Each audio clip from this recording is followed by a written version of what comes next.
దేవుని నామానికి మహిమ కలుగును గాక. హెస్కేల్ గ్రంథము 36వ అధ్యాయం 29వ వచనం చదువుకుందాం. మీ సకలమైన అపవిత్రతను పోగొట్టి నేను మిమ్మును రక్షింతును. మీ సకలమైన అపవిత్రతను పోగొట్టి నేను మిమ్మును రక్షింతును. ఈ ఉదయకాలమున దేవుడు మన అపవిత్రతను తీసివేయడానికి సిద్ధంగా ఉంటున్నాడు. మీ అపవిత్రతను పోగొట్టి మిమ్మును రక్షిస్తానని ఈ ఉదయకాలము దేవుడు మాట్లాడుతూ ఉన్నాడు.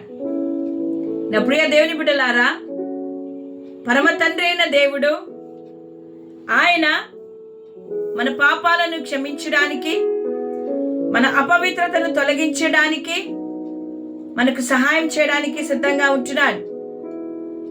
మన పాపమును బట్టి, మన అపవిత్రతను బట్టి దేవునికి మనము దూరమై ఉంటున్నాం.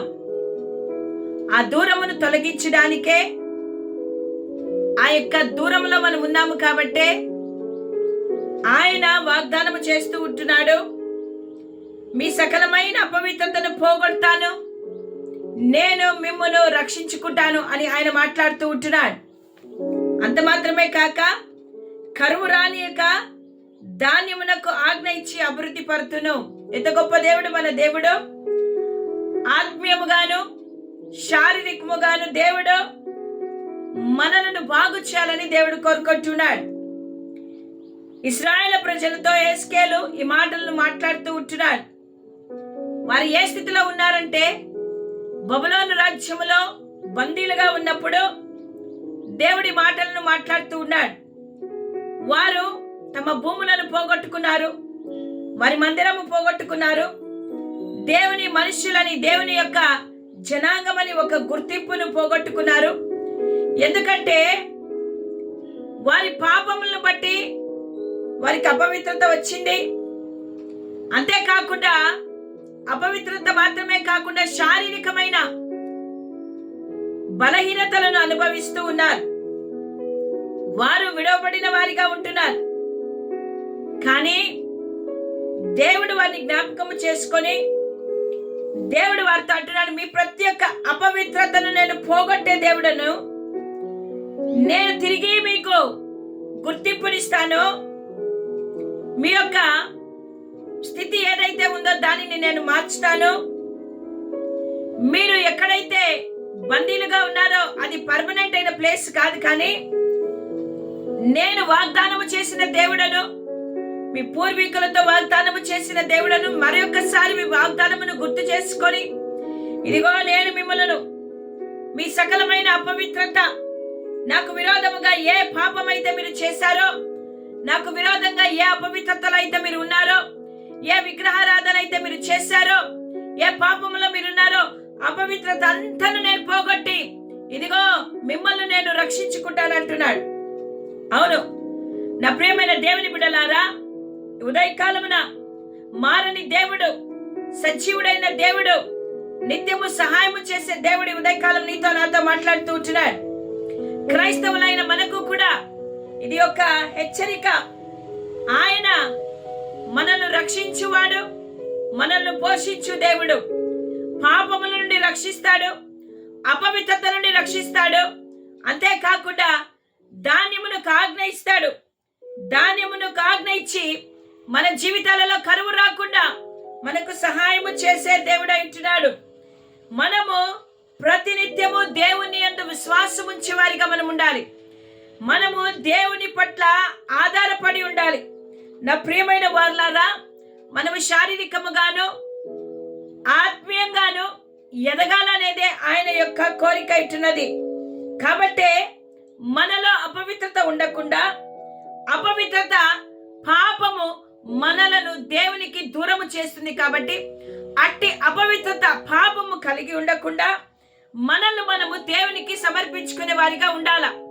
పాపము మనల్ని ఏలనీయకుండా, పాపములో మనము చిక్కుబడకుండా, పాపములో మనము ఉండకుండా, అపవిత్రతలో నుండి, పాపములో నుండి బయటికి రావడానికి మనము ప్రయత్నము చేస్తూ మన జీవితాలను బాగు చేయగలిగినది ఎవరైనా ఉన్నారా అంటే అది ఒక్క యేసయ్య మాత్రమే.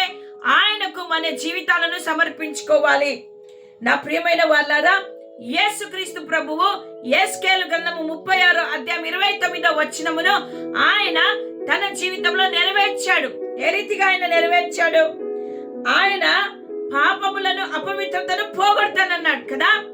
మరి మనము గమనించినట్లయితే 1 యోహాను 1 అధ్యాయము 9 వచనములో యేసు రక్తము ప్రతి పాపముల నుండి మనల్ని పవిత్రులుగా చేస్తుంది అని రాయబడిన వాక్యము అది సత్యమైనది.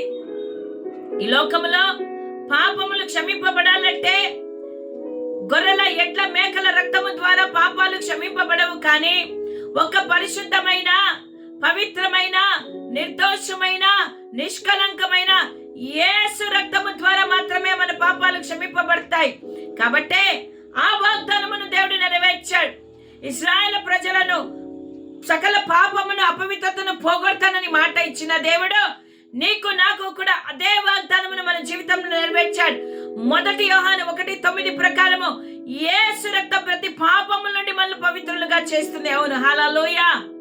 ఈరోజు మనమందరము కూడా కల్వరి రక్తము ద్వారా కడగబడిన వారము. పరిశుద్ధమైన రక్తమును మన కొరకు చిందించాడు. ఆ రక్తములో పాప శాప విమోచనలు ఉన్నాయని మనం ఒక్కసారి గుర్తు చేసుకోవాల్సిందిగా పరిశుద్ధాత్మ దేవుడు ఉదయకాలం మనతో మాట్లాడుతున్నా. అదే రీతిగా ఆయన యోహాను సువార్త 6వ అధ్యాయము 35వ వచనములో అంటున్నాడు, జీవాహారము నేనే. హల్లెలూయా. ఒక గుర్తింపును ఆయన మనకు చూపిస్తున్నాడు. జీవమునిచ్చే ఆహారము నేనే, పరలోకము నుండి దిగి వచ్చిన ఆహారము నేనే.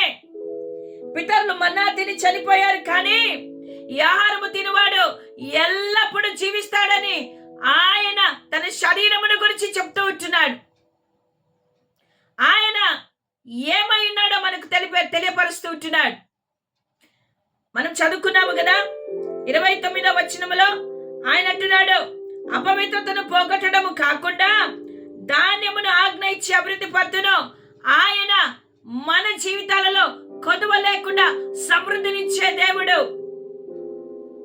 దేవునికి స్తోత్రం కలుగును గాక. నా ప్రియమైన వారలారా, ప్రకటన గ్రంథం 21వ అధ్యాయంలో 4వ వచనంలో ఒక మాట రాయబడింది. మనం చదువుకుందామా?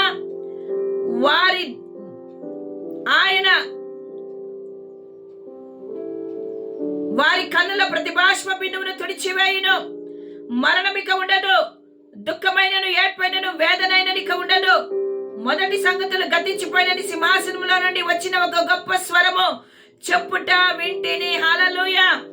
మరి ఆయన కరువు రానియకుండా సమృద్ధిని మనకి ఇస్తాడని చెప్పాడు కదా. ప్రకటన గ్రంథం 21వ అధ్యాయం 4వ వచనం ప్రకారము పరలోక రాజ్యములో, ఆ నిత్యత్వములో, క్రీస్తు రాజ్యములో మనకు ఇంకా ఎన్నడూ కూడా కొదువ అనేది ఉండదు. ఆయన మన కన్నుల నుండి ప్రతి బాష్ప బిందువును తుడిచివేస్తాడు. అక్కడ ఆకలి దప్పులుండవు. అక్కడ మనకు ఏ కొదువ ఉండకుండా సమృద్ధిని దేవుడు మనకు అనుగ్రహించే దేవుడు అంటున్నాడు. హల్లెలూయా. ఎంత గొప్ప దేవుడు కదా మన దేవుడు. మనకు శారీరకముగాను, ఆత్మీయంగాను మనకి ఏ అవసరతలు ఉన్నాయో అవన్నిటినీ కూడా ఇచ్చే దేవుడు, సమకూర్చే దేవుడు అంటున్నాడు. ఈ ఉదయ కాలమున నా ప్రియ సహోదర సహోదరి, నీ ప్రతి విధమైన అపవిత్రను, సకలమైన అపవిత్రతను ఆయన శుద్ధీకరించడానికి సిద్ధంగా ఉంటున్నాడు. ఆ యొక్క అమూల్యమైన, పరిశుద్ధమైన, పవిత్రమైన రక్తముతో నీ పాపాలను కడిగి వేయడానికి ఆయన సిద్ధంగా ఉంటున్నాడు. నిన్ను ఆయన రక్షించడానికి సిద్ధంగా ఉంటున్నాడు. ఆయన తన 2 చేతులు చాపి నిన్ను పిలుస్తూ ఉంటున్నాడు. ఈ ఉదయ కాలమున ఇంకా నువ్వు అపవిత్రతలో ఉన్నావా? ఇంకా పాపము నిన్ను ఏలుతూ ఉందా? పాప ఊబిలో నువ్వు ఉన్నావా?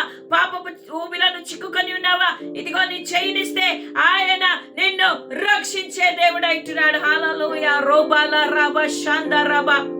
ఈ ఉదయ కాలమున ఆయన నిన్ను పిలుస్తున్నాడు. నా ప్రియ సహోదర సహోదరి, ఆయన వైపు నువ్వు చూడవా? కల్వరిలో నీ కొరకు మరణించిన యేసయ్య నిన్ను పిలుస్తూ ఉంటున్నాడు. నీ కొరకు తన ప్రాణాన్ని పణంగా పెట్టిన యేసయ్య నిన్ను పిలుస్తూ ఉంటున్నాడు. నీ కొరకు ప్రతి రక్తపు బొట్టును చిందించిన యేసయ్య ఉదయకాలం నిన్ను పిలుస్తున్నాడు. రా, నీ అపవిత్రతలో నుండి నిన్ను బయటికి తీసుకుని వస్తాను. నీ పాపములో నుండి నిన్ను బయటికి తీసుకుని వచ్చి నిన్ను రక్షించుకుంటాను. నీకు కరువు రానియకుండా సమృద్ధిని నీకు ఇస్తాను. నీ శరీరమునకు, నీ ప్రాణముకు, నీ ఆత్మకు కావలసిన ఆహారాన్ని నేను ఇస్తాను అని ఆయన ఉదయకాలం నీతో మాట్లాడుతూ ఉంటున్నాడు. నా సోదర సోదరి, ఆయన స్వరమును వింటున్నావా? ఆయన స్వరమును విని ఆయన దగ్గరికి నువ్వు రాగలుగుతుంటున్నావా? నువ్వు వచ్చినట్టయితే ఇదిగో ఇదే అనుకూల సమయం, నేడే రక్షణ దినం. ఆయన ఇశ్రాయేలు ప్రజలు రక్షించిన దేవుడు నిన్ను రక్షించడానికి ఆయన సిద్ధంగా ఉంటున్నాడు. మన పాపములు మనం ఒప్పుకునేలా నమ్మదగిన దేవుడు ఆయన, నీతిమంతుడు. ఆయన మన పాపాలను కడిగి వేసే దేవుడు. హల్లెలూయా. దేవానికి స్తోత్రం. ఈ ఉదయకాలమున దేవుడు నిన్ను దర్శించడానికి సిద్ధంగా ఉంటున్నాడు. నీ అపవిత్రతను పోగొట్టడానికి సిద్ధంగా ఉన్నాడు. నిన్ను రక్షించడానికి ఆయన సిద్ధంగా ఉంటున్నాడు. మరి ఆయన స్వరం విన్న నీవు ఆయన దగ్గరికి నువ్వు రాగలుగుతావా? అతిక్రమంలో దాచిపెట్టుకుంటున్నావా? నీ పాపాలను దాచిపెట్టుకుంటున్నావా? ఒప్పుకోలేని స్థితిలో నువ్వు ఉంటున్నావా? నువ్వు ఒప్పుకోకుండా దాచిపెట్టే నువ్వు వర్ధిల్లవు, అభివృద్ధిలోనికి రావని దేవుని వాక్యం సెలవిస్తుంది. కాబట్టి ఉదయకాలమున నీ పాపాలను, మన పాపాలను మనం ఒప్పుకుందాం. యేసయ్యా నన్ను క్షమించు ప్రభువా, నేను పాపము చేశానయ్యా, నేను దోషములు నాయనా ఎన్నో తప్పిదములు చేస్తున్నాను. నన్ను ప్రతి విధమైన అపవిత్రత, ప్రతి విధమైన సకలమైన అపవిత్రత, జూదము, వ్యభిచారము, మోసము, అబద్ధము, నరహత్య, ప్రభువా దేవునికి విరోధమైన పనులు నేనేమైతే చేశానో అవన్నిటిని కూడా మీ రక్తంతో కడిగి నన్ను రక్షించండి ప్రభువా. నైనా మీ మార్గంలో నేను ఉండాలని ఆశపడుతున్నానని ఉదయకాలము ఆయన వైపు మనం చూద్దామా? హల్లెలూయా. కళ్ళు మూసుకుందాం. పరిశుద్ధులైన దేవానికి స్తోత్రాలు. మా సకలమైన అపవిత్రతను పోగొట్టి నైనా మమ్మల్ని రక్షిస్తానని వాగ్దానం చేసిన దేవా, నైనా నూతన నిబంధనలో పరలోకము నుండి భూలోకానికి వచ్చి మా ప్రతి విధమైన సకలమైన అపవిత్రత నిమిత్తము నైనా మీరు సిలువలో మరణించారు, మా అపవిత్రతను పోగొట్టారు, మమ్మల్ని రక్షించారు. నీకు వందనాలు. ఈరోజు ఇంకా నీ సత్యమును తెలుసుకోకుండా పాపంలో జీవిస్తున్న మమ్మల్ని మరి ఒక్కసారి మీరు పిలుస్తూ ఉంటున్నారు. మీ అపవిత్రతను నేను పోగొట్టడానికి సిద్ధంగా నన్ను రమ్మని పిలుస్తున్నారు. ప్రభా మీ స్వరము విని నీ దగ్గరికి రావడానికి మాకు సహాయం వచ్చేయండి. పాపులమైన మమ్మల్ని కరుణించి మీ రక్తంతో కడగండి ప్రభా. పరిశుద్ధపరచని నూతనమైన జీవితాన్ని మాకు దయచేయండి. కరువు రానిక ధాన్యమునకు ఆజ్ఞయిస్తానన్నారు. నువ్వు జీవాహారమయ్యా, సమృద్ధి అయిన ఆహారమును, జీవము కలిగిన ఆహారమును మా దేహాలకు దయచేయమని, మా ఆత్మకు దయచేయమని ఉదయకాలం అడుగుతూ పరిశుద్ధాత్మ దేవుని నిత్యరాజ్యములో ప్రభువా మేము దిగులు లేకుండా, చింత లేకుండా, దుఃఖము లేకుండా ఆనందముతో నీతో సహవాసము చేసే భాగ్యాన్ని మాకు దయచేయమని, పరిశుద్ధాత్మ దేవుని సమస్తాన్ని మీ ఆధీనంలో ఉంచుకోమని యేసు నామములో అడుగుతుంటున్నాము తండ్రి. ఆమేన్.